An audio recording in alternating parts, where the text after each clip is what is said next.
Hi guys, welcome back to my channel Christina Immanuel. Hai, aku Christina. Di video hari ini aku akan membicarakan tentang jerawat batu, jerawat cystic acne, jerawat yang kalau dipencet kayak keras, bener-bener kayak batu rasanya dan sakit banget, nyut-nyutan banget. Bahkan ketika kalian cuma diem doang, jerawatnya kerasa kayak sakit banget. Kalau kalian mengalami tipe jerawat seperti ini, keep on watching. Oke, jadi jerawat seperti itu disebut di Indonesia itu sebagai jerawat batu, tapi kalau di luar negeri itu disebutnya sebagai cystic acne. Cystic acne itu tipe jerawat yang paling kayak severe, kayak jerawat itu ada tahapnya, ada yang inflammatory, ada yang non-inflammatory. Yang non-inflammatory itu namanya blackheads dan whiteheads, jadi tipe jerawat yang gak sakit. Kalau yang sakit dan bernanah itu biasanya kayak namanya papules, pustules, nodules, cystic acne. Nah, cystic acne itu kalau nggak salah yang paling parah dan paling tinggi dan paling susah diatasi. Aku mau share sedikit pengalaman aku tentang dulu ketika aku mengalami tipe jerawat seperti ini, cystic acne. Aku sebenarnya udah pernah share sih, kalau misalkan udah ikutin aku dari lama harusnya kalian tahu aku udah pernah bikin video tentang jerawat batu, jerawat hormonal ini. Di video aku yang ini udah lama banget, tapi 2 tahun lalu. Cuman aku mau share di sini sedikit knowledge tambahan dan juga apa yang aku pelajari setelah research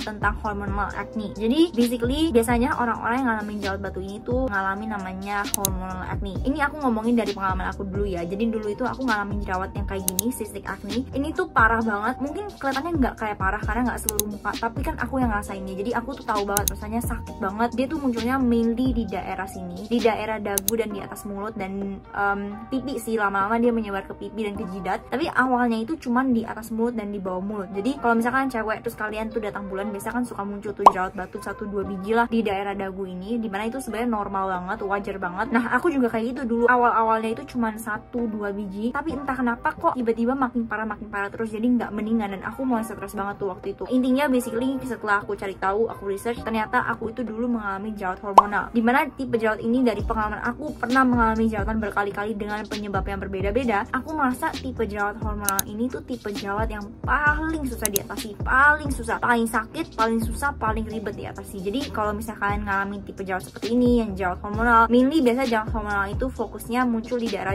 jawline atau enggak di daerah dagu dan di atas mulut, sekitar sini dan sini memang. Tapi bisa juga menyebar. Awalnya aku cuma di dagu tapi lama-lama menyebar ke seluruh muka. Cuman tipe jerawatnya itu cystic acne yang sakit banget dan aku tuh belajar tentang ini. Aku cari tahu pengalaman orang yang ngalamin ini, gimana cara mereka ngatasinnya. Tapi yang aku pelajari, ini aku share ke kalian ya. Yang aku pelajari adalah mereka itu punya berbagai macam opsi kalau di luar negeri. Kalau misalnya mereka ngalamin jerawat hormonal ini, biasanya tuh orang-orang yang ngalamin ini tuh adults. Jadi tipe jerawat seperti ini, hormonal acne ini disebut sebagai adult acne kalau di luar negeri. Orang bule tuh ngomongnya adult acne. Kalau di Indonesia nggak tahu deh disebutnya apa. Cuman aku ngomongnya itu jerawat hormonal. Nah, kalau tipe jerawat hormonal ini kalau di luar negeri itu bisa diatasin dengan berbagai macam hal. Kalau orang-orang yang aku tahu mereka sembuh dari jerawat hormonal, ada 2 tipe cara yang mereka lakuin. Either you heal it naturally atau enggak you heal it with medicine gitu, dengan obat. Kalau naturally itu mereka biasa ke chiropractic. Chiropractic itu kalau di Indonesia sebenarnya beda ya sama di luar negeri. Kalau di luar negeri itu mereka kayak lakuin hal-hal herbal, minum suplemen gitu. Pokoknya kayak secara natural lah. Ada juga yang aku ketemu dia sembuh jerawat hormonalnya dengan cara dia, tahu gak sih yang tusuk-tusuk badan dengan jarum yang super tipis tapi panjang gitu, yang kayak tipe-tipe meditasi Cina gitu, yang kayak tengkurap terus banyak-banyak tusuk. Nah, ada juga orang yang ngelakuin itu dan katanya sembuh jerawat hormonalnya. Jadi kayak banyak cara, cuman nggak tahu nih yang mana yang paling efektif dan bisa bener-bener sembuhin jerawat hormonal gitu kan. Nah, ada juga cara yang kedua yaitu heal it dengan obat. Nah, obat di sini itu ada 3 macam yang aku tahu, yang aku pelajarin, yang banyak orang bule itu lakuin. Pertama adalah dengan cara mereka itu minum pil KB, yaitu birth control pills kalau mereka sebutnya. Nah, birth control pills yang paling aku sering dengar itu adalah Yasmin dan Diane. Aku belum pernah coba dan aku juga belum nikah, jadi aku tuh tahu ini karena aku research. Jadi karena aku cari tahu banget tentang ini, aku baca-baca banyak banget website tentang ini, artikel-artikel tentang ini. Jadi basically 2 tipe birth control pills yang paling sering direkomendasiin dermatologis luar negeri untuk pasien mereka yang ngalamin jerawat hormonal itu adalah Yasmin dan Diane. Nah, tipe obat kedua adalah spironolactone. Aku lupa, aku udah cari tahu tentang ini pas 2018 pas aku ngalamin, tapi aku lupa ingat. Cuman basically spironolactone itu adalah kalau nggak salah obat tekanan darah deh. Itu yang katanya paling aman dibanding birth control pills dan juga obat yang ketiga nanti aku bakal sebut. Kalau di Indonesia aku sih belum pernah ketemu cerita dimana orang ini ngalamin jerawat hormonal terus ke dokter kulit terus diresepin spironolactone gitu. Aku belum pernah denger. Jadi kayaknya di Indonesia dokter nggak pernah saranin ini deh. Cuman kalau di luar negeri banyak banget orang yang ngalamin jerawat hormonal acne terus mereka itu sembuhnya dengan cara minum obat tekanan darah ini, spironolactone. Akhirnya aku cari tahu tentang spironolactone, I research about it. Aku benar-benar cari tahu deeply about spironolactone and akhirnya aku temu kalau di Indonesia itu ada namanya aldactone kalau nggak salah ya. Aku lupa, aku udah lama banget research tentang ini. Terus akhirnya aku beli, tapi aku cuma minum 2 terus aku stop karena I'm scared. Kayak aku bukan dokter, kayak kalau aku ke dokter pun aku merasa dokter ini pun gak bakal kasih aku buat ini untuk jerawat. Di saat itu aku bener-bener desperate banget, jadi akhirnya aku stop intinya. Terus aku juga beli waktu itu birth control pills, tapi akhirnya aku stop juga karena aku takut, karena aku bener-bener masih umur 18 tahun 2018 itu, dan aku tuh gak mau ke dokter di saat itu karena aku merasa semua dokter tuh gak ada yang bener-bener peduli sama aku, kayak bener-bener jelasin kamu tuh harus gini gitu, jangan aku ini, jangan aku ini itu, kayak bener-bener ngomong baik-baik peduli gitu gak ada. Jadi aku kayak males juga ke dokter, jadi mending aku cari tahu sendiri gitu. Cuman ya sebenarnya ini jangan diikutin ya, jangan minum obat tuh dengan sendirinya. Kalau bisa konsul ke dokter atau at least research dalam-dalam berbulan-bulan tentang ini, karena aku tuh nggak mungkin lakuin hal gampang gitu loh, minum obat dengan gampang gitu enggak. Jadi kalau aku minum berarti aku udah research sangat-sangat dalam tentang ini. Kayak birth control pills aku nggak minum karena aku udah research dalam, dan aku belajar bahwa ternyata banyak orang yang kalau udah minum birth control pills memang banyak dari mereka yang sembuh jerawat hormonalnya, tapi ketika mereka stop minum pil KB Yasmin atau Dayan ini, tiba-tiba jerawatnya itu balik lagi, jadi muncul lagi. Jadi itu nggak benar-benar sembuhin. Dan kedua, bukan cuma masalah jerawat doang, tapi malah ketika mereka stop pil KB ini, datang bulan mereka juga jadi nggak lancar. Makanya aku merasa udah gak usah, aku nggak mau menambahkan masalah lagi dalam kehidupan aku, udah cukup jerawat aja. Jadi akhirnya aku memutuskan aku nggak mau minum pil KB karena aku takut gitu loh, aku masih kecil, aku nggak ngerti apapun, dan juga aku nggak mau datang bulan aku jadi nggak lancar, ntar ribet benerinnya, karena kan nggak mungkin aku selama-lamanya minum pil KB kan. Terus kalau aku baca-baca penelitian juga katanya pil KB Yasmin atau Dayan gitu, itu tuh ada hubungan sama blood clot, jadi kayak bisa menyumbat pembuluh darah ya kalau nggak salah. Jadi waktu itu aku takut banget deh, banyak banget bad news kayak cerita-cerita horor tentang pil KB Dayan atau Yasmin itu, aku lupa. Jadi akhirnya aku intinya memutuskan untuk udah nggak jadi, aku nggak mau minum pil KB. Fast forward, akhirnya opsi ketiga, obat yang ketiga ini adalah Roaccutane atau isotretinoin, bisa disebut sebagai Accutane, Roaccutane, Acuvin itu merek-mereknya ya, Roche, Acnetren. Tapi basically ini adalah pil yang paling sering digunakan oleh dokter untuk menyembuhkan jerawat-jerawat pasiennya jika jerawatnya itu udah terlalu parah dan pasien ini udah mencoba banyak banget alternatif lain tapi nggak sembuh-sembuh. Nah, biasa dermatologis luar negeri itu akan meresepkan obat ini. Obat ini memang sangat-sangat efektif untuk ngatasin jerawat, sembuhin jerawat. Dari yang aku pelajarin, rata-rata orang yang minum ini sembuh. Jadi kayak hampir nggak ada orang yang minum ini nggak sembuh. Sounds really good, right? Sounds very interesting, right? But tunggu, dengerin aku dulu. Obat ini itu memiliki efek samping. Jadi obat ini memang bener banget dia bisa menyembuhkan jerawat, benar. Karena cara kerja obat ini tuh dia bikin tubuh kita tuh kering dari ujung kepala sampai kaki, termasuk muka juga. Makanya kan kalau nggak ada minyak kulit kita jadinya nggak ada jerawat kan. Nah, obat ini tuh cara kerjanya kayak gitu. Jadi dia benar-benar membuat semua tubuh kita itu kayak nggak ada minyak gitu. Muka kering, badan kering, tulang-tulang kering, sendi-sendi kering, sampai ke tulang-tulang pun bisa ada efek keringnya gitu loh. Jadi obat ini walaupun sangat-sangat terlihat menggiurkan dan sangat-sangat terdengar, wow, aku mau dong, kayaknya ini bisa sembuhin jerawat aku gitu ya. Tapi dia ada efek samping. Efek sampingnya banyak banget, dry lips, bener-bener bikin bibir kering banget sampai kayak berdarah bahkan. Terus habis itu bikin kulit kering banget, gak cuma kulit muka yang kering tapi juga kulit badan. Terus bisa bikin sendi-sendi tulang itu kering banget. Banyak lah, aku bakal taruh aja nih side effects dari minum obat Roaccutane itu apa aja. Intinya walaupun obat ini bagus, dia juga punya efek negatifnya gitu loh. Nah, long story short, akhirnya aku udah pasrah banget di saat itu. I was really desperate. Aku tiap hari depresi, stres, ngaca aja aku kayak sedih banget, dan I feel lonely by the way that time. Karena di saat itu aku lagi kuliah dan aku nggak bisa bergaul dengan teman, cari teman baru karena aku malu dengan mukaku, aku insecure gitu. Gak cuma masalah insecure doang, di saat itu juga aku udah kayak capai di titik dimana udah aku nggak peduli lagi sama mukaku, cuman peduli sama sakitnya. Aku pengen sakit jerawatnya tuh hilang karena bener-bener sakit banget. Pokoknya aku diem aja tuh sakit, bener-bener kayak nyut kayak tusuk-tusuk gitu jerawat yang gak enak banget. Akhirnya long story short, akhirnya aku take Roaccutane. I drink it for a year dengan dosis rendah. Dosisnya itu harus dikali dengan berat badan kita. Jadi ada rumusnya deh, aku lupa. Coba kalian search di Google, ada artikel-artikel yang jelasin tentang itu. If I'm not mistaken itu 0,5 kg kali 1 mg. Aku lupa deh, pokoknya ada dosisnya. Jadi kalau misalnya kalian kurus nggak boleh terlalu pakai dosis yang tinggi.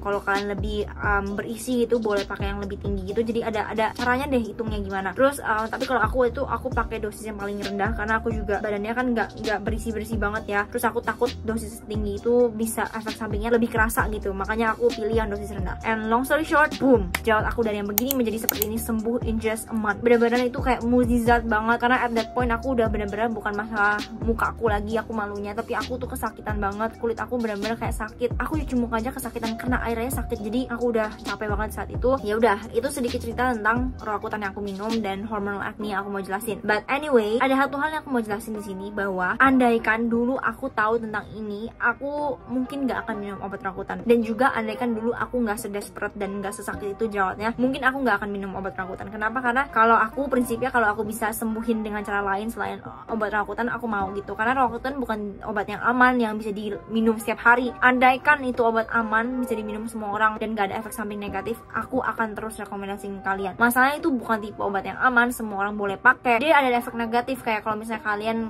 kedepannya ada planning mau hamil itu nggak boleh minum. Terus habis itu kalau kalian lagi hamil tuh nggak boleh minum. Jadi emang obat ini tuh keras. Kalau misalnya di luar negeri, kalian kalau mau minum obat ini itu susah banget kan, harus ke dokter kulit dulu, dermatologis, minta persetujuan mereka boleh gak. Nanti mereka yang lihat kulit kalian butuh gak nih obat ini, udah boleh belum minum obat ini. Kalau misalnya belum boleh, pasti dia kasih alternatif lain selain obat rakutan ini. Mereka nggak gampang-gampang kasih obat ini ke pasien-pasien mereka. Terus mereka akan cek darah kalian. Terus habis itu kalau nggak salah Accutane ini kalau di luar negeri agak mahal. Jadi banyak dari mereka, orang-orang pasien-pasiennya ini, kalau minum obat rakutan itu dibayar dengan insurance. Ribet lah pokoknya. Kalau di luar negeri Accutane is really hard to get. Tapi Accutane in Indonesia dermatologist, nggak semua ya, tapi aku tahu beberapa dermatologist yang dengan gampang kasih Accutane to their patient. Cuman aku bukan menjelek-jelekan, cuman beda lah cara kerjanya di Indonesia dengan luar negeri. Nah, jadi intinya kalau kalian mau minum obat ini, kalau bisa konsul ke dokter kulit, karena aku juga tahu ada beberapa dokter kulit Indonesia yang nggak akan mau kasih obat ini karena berbahaya. Tapi kalau misalnya mereka kasih pun, mereka akan cek darah kalian dulu, mereka akan cari tahu dulu tentang background kehidupan kalian. Jadi nggak akan dengan semena-mena mereka kasih obat ini. Nah, tapi kalau misalnya andaikan ya, dulu aku tahu dan aku udah sepaham ini tentang jerawat, tentang skincare gitu ya, maybe aku akan memutuskan untuk tidak minum obat itu. Karena aku research tentang hormonal acne ini, aku cari tahu lebih dalam, dan ternyata aku rasa dulu itu kalau aku lihat dari pengalaman hidup aku, kayak pas waktu aku ngalamin jerawat ini, aku merasa penyebabnya itu emang benar karena hormon aku nggak seimbang. Tapi menurut aku itu karena diet aku dan juga lifestyle aku. Tapi kenapa aku bisa bilang ini karena diet dan lifestyle? Karena basically emang benar, kebanyakan orang yang ngalamin jerawat hormonal itu pasti karena diet dan lifestyle, dan bisa disembuhin dengan diet dan lifestyle. Aku beneran lihat ada banyak orang yang benar-benar jerawat hormonalnya itu sembuh hanya karena mereka mengubah diet mereka. However, itu butuh konsistensi dan juga benar-benar disiplin banget sama diri kita, karena dietnya itu susah, harus sehat banget. Tapi kenapa aku bisa bilang kalau dulu itu karena diet? Karena di saat aku ngalamin jerawat hormonal itu, I was actually eating very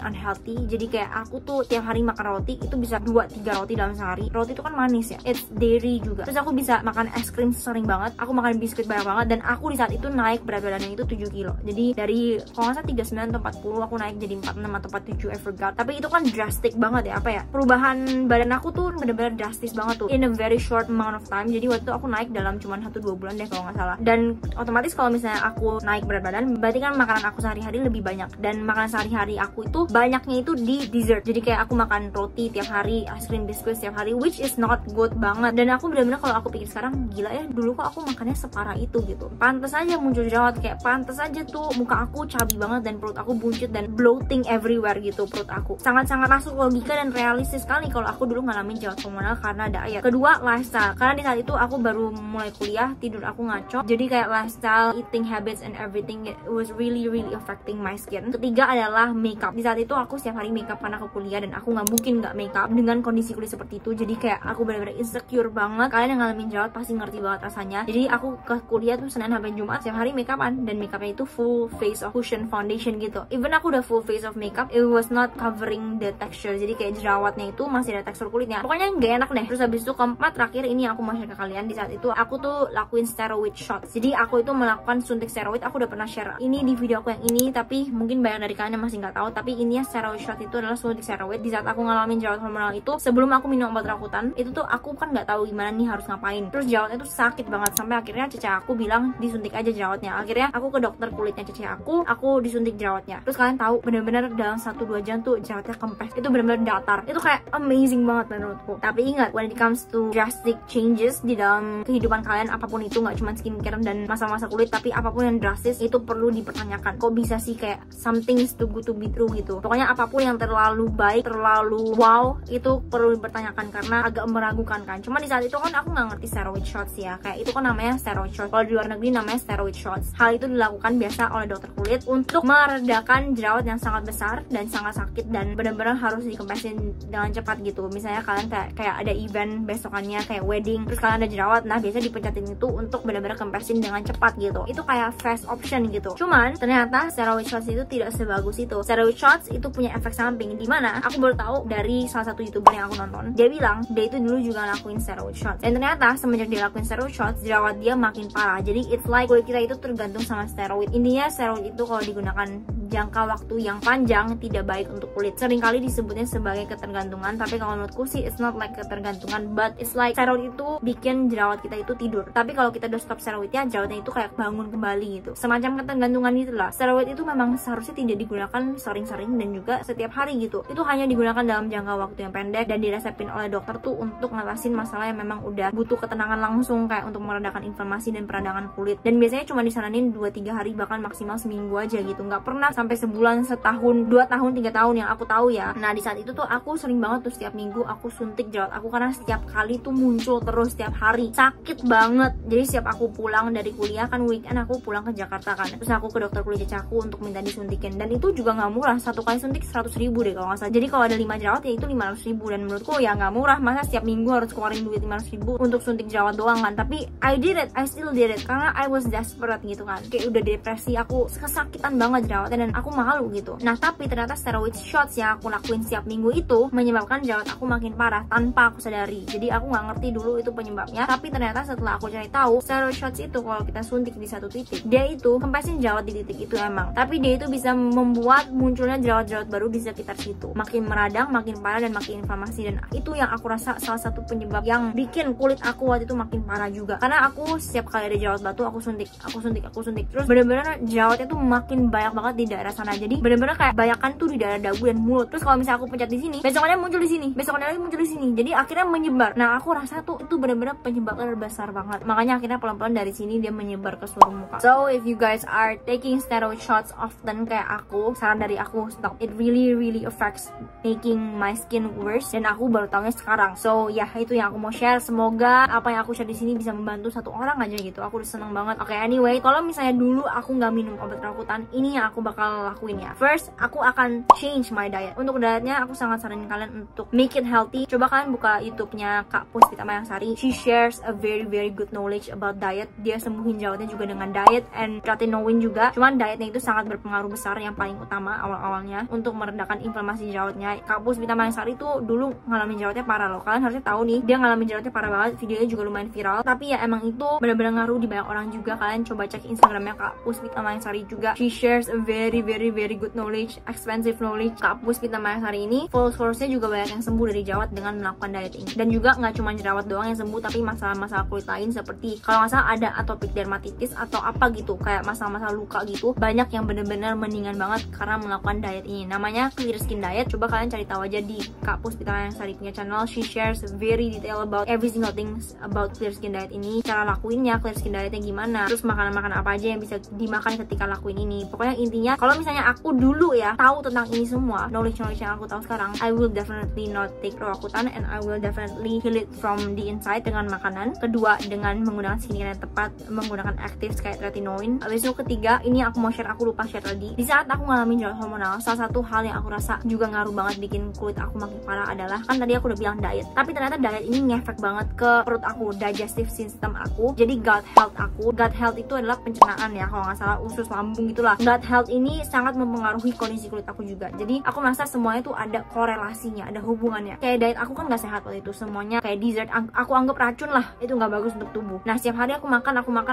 aku tumpukin di dalam perut aku, dan ternyata tanpa aku sadari itu bikin perut aku bloating, buncit, dan juga bikin pencernaan aku nggak lancar. Jadi kayak usus aku jadi kayak nggak lancar gitu. Jadi pas di saat itu aku tuh 1 minggu 7 hari nggak BAB. Bayangin, padahal seharusnya manusia itu wajarnya 1 hari BAB sekali, tapi saat itu aku nggak BAB sama sekali, which itu sangat-sangat nggak baik. Itu dalam 7 hari banyak banget makanan yang numpuk ke dalam perut aku. Dan kalian tahu di saat itu even buah naga dan buah pepaya yang seharusnya biasanya di aku itu ngefek banget buat bikin aku BAB langsung gitu ya, tapi saat itu nggak ngaruh, sama sekali nggak ngaruh. Aku bener-bener stres banget sampai aku pakai Microlax atau Ducolax sih aku lupa, yang dicolok ke pantat terus biar bisa BAB. Aku sampai pakai itu tapi nggak bekerja, masih nggak bisa BAB. Bayangin, tadi aku mau ke dokter cuman kayak gak usah lah, masa kayak gini doang ke dokter nggak bisa BAB, kan aneh gitu ya. Cuman akhirnya long story short, aku kan akhirnya minum obat rakutan ya, terus akhirnya besok-besokannya tuh bisa BAB setelah aku agak benerin diet aku. Jadi aku merasa diet sangat bermanfaat. Tapi dulu tuh aku nggak tahu bahwa ada yang namanya fiber drink, jadi minuman fiber yang bisa bantu untuk melancarkan pencernaan kita biar bisa bikin kita BAB. Jadi minuman yang ada kandungan-kandungan kayak sehat, sayur gitu, vitamin-vitamin yang kalau diminum itu bisa bikin kita tuh BAB besokannya. Aku nggak tahu, kalau misalnya aku tahu ada itu dulu, aku akan minum minuman itu karena minuman itu sehat. Fiber drink tuh ngaruh banget buat bikin BAB lancar banget. Aku Aku udah minum berbagai macam brand fiber drink, rata-rata sama, rata-rata fungsinya untuk BAB, rata-rata semuanya ngefek. Tapi emang ada yang bikin sakit perut banget, ada yang sakit perutnya biasa aja, ada yang bikin gak sakit perut, ada yang gak ngefek bahkan. Cuman salah satu yang aku suka itu dari brand Coco Flame. Ini tuh fiber drink dari brand yang namanya Coco Flame. Fungsinya itu bukan untuk kulit tapi lebih ke untuk pencernaan. Percaya sama aku, ngaruh banget buat bikin BAB. Aku nggak bohong, aku minum ini terus besokannya langsung BAB 3 kali, bahkan 4 kali deh kalau nggak salah. Bener-bener bikin lancar banget pencernaan aku. Pokoknya ini kayak solusi untuk kalian yang nggak bisa BAB dan kalian merasa pencernaan kalian itu juga ngefek ke kulit kayak aku dulu. Aku sangat saranin kalian untuk minum fiber drink kayak gini. Mungkin fiber drink ini bukan yang kayak untuk bener-bener nyembuhin jerawat, tapi kalau misalnya pencernaan kita lancar dengan kita minum ini, otomatis kan kalau pencernaan kita lancar itu kan akan ngefek juga ke kulit nantinya. Mungkin nggak akan kelihatan kayak 1-2 hari ngefek ke kulit langsung mendingan gitu jerawatnya, enggak, tapi for long term itu akan mempengaruhi. Pokoknya kalau misalnya kalian udah minum jus, makan buah pepaya, makan buah naga tapi masih nggak bisa BAB, terus pakai microlax atau dulcolax masih nggak bisa BAB, maka saran aku minum fiber drink kayak gini. Kalian bisa juga minum dari Coco Flame ini. Kalau misalnya kalian udah coba berbagai macam fiber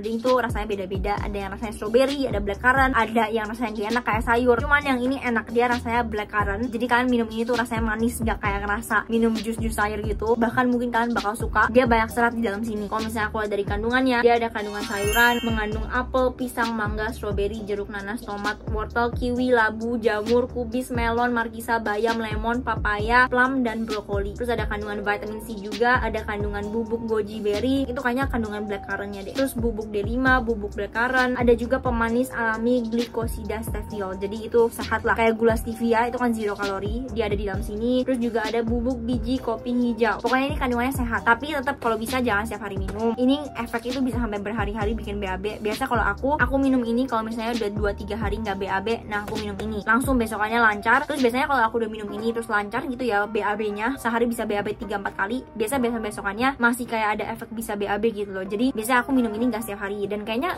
nggak tahu sih boleh atau nggak ya minum setiap hari. I would suggest minum ini sebutuhnya aja. Kalau susah BAB minum gitu. Cara pakainya juga gampang, kalian tinggal isi air kayak setengah gelas atau 3/4 gelas kecil gitu. Pokoknya 150 ml kira-kira aja. Isi air biasa atau air dingin boleh. Terus habis itu taruh bubuknya aja di dalam sini. Dia tuh dalamnya kayak gini. Aku udah minum kayaknya 4 biji. Dia per saset gitu. Rasanya beneran enak banget. Aku sih seneng ya manis-manis gitu. Terus udah tinggal buka sasetnya, kalian taruh ke gelas yang ada air, diaduk, udah tinggal minum. Selesai. Satu kotak dia ada 15 saset. Oke banget. Biasa brand-brand lain tuh cuma ada 10. Aku bakal taruh linknya di bawah aja. Kalau misalkan mau beli kalian bisa langsung cek aja. Cuman ya itu yang bakal aku lakuin kalau misalnya dulu aku tahu ada yang namanya fiber drink. Dulu tuh aku bener-bener nggak tahu ada fiber drink loh. Aku nggak tahu fiber drink tuh baru ada sekarang ini atau emang udah dari lama, aku nggak tahu. Tapi kalau misalnya aku tahu dulu ada, aku kenapa gitu aku nggak tahu. Aku bener-bener sengsara banget dulu sampai perutnya buncit, bloated 7 hari nggak BAB, kayak pantatku kesakitan. Nggak enak banget rasanya. Jadi ya itu yang bakal aku lakuin. Ganti diet aku, clear skin diet, fiber drink, sama minum vitamin. Terus hindari makeup. Aku bakal definitely hindari makeup. Don't do steroid shots, jangan suntik steroid, dan juga skincare fokus soothing, hydrating, dan juga pelan-pelan pakein aktif. And ya mungkin itu beberapa hal yang bisa aku share ke kalian. Kalian bisa tanggepin ilmunya. Kalau misalkan kalian lagi ngalamin hal yang sama kayak aku dulu, ngalamin jerawat hormonal, jerawat batu, cystic acne sakit banget, mungkin hal-hal yang aku share di sini bisa kalian tanggepin. Tapi research juga ya. Maksudnya aku kan bukan dermatologist atau dokter kulit. Aku juga bukan sebuah expert. Jadi apa yang aku ngomong belum tentu 100% benar. Take my words with a grain of salt. Do your own research juga. And ya, kayaknya sampai sini aja untuk video hari ini. Semoga video ini bermanfaat untuk kalian. I guess that's it for today's video. Thank you so much for watching and bye.